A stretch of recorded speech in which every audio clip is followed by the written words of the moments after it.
Ang impermosan na lugar ng puno sa pagpamutan.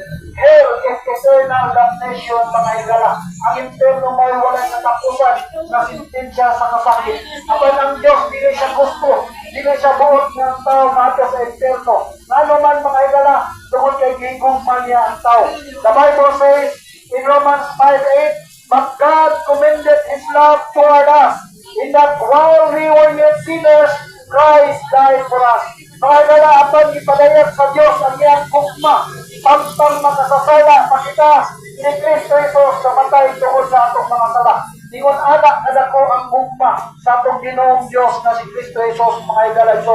Mga higala, diya sa imong ibarugan, diya sa imong gilingkuran, mga higala, kung nakasabot ka karon sa mensahe, o yung gawang ka si Kristo Jesus, so sa imong kasing-kasing, o sa imong kinabuhi, mga higala. Kung saon, mga higala, pinaagi sa pagtuo, paggawang ni Kristo Jesus, mga higala. Kung ikaw karon, mga higala, mutong mudawang ni Kristo Jesus, so sa imong kasing-kasing, o sa imong kinabuhi, mga higala, diya sa imong gilingkuran, diya sa imong ibarugan, mga higala, punta kini nga pag-ampo, isip diya na di mo, mga higala. No, isipan na ikaw may nag-ampo, mga higala, kung kining akong i-ampo, simbing iya lang ako, diya ka di mo, mga higala, para ikaw mutulong mudawat sa atong Ginoong Diyos na si Kristo Jesus. Okay, mag-ampo sa mga higala, punta kini nga pag-ampo, diya sa imong kilingkuran, o sa imong ibarugan.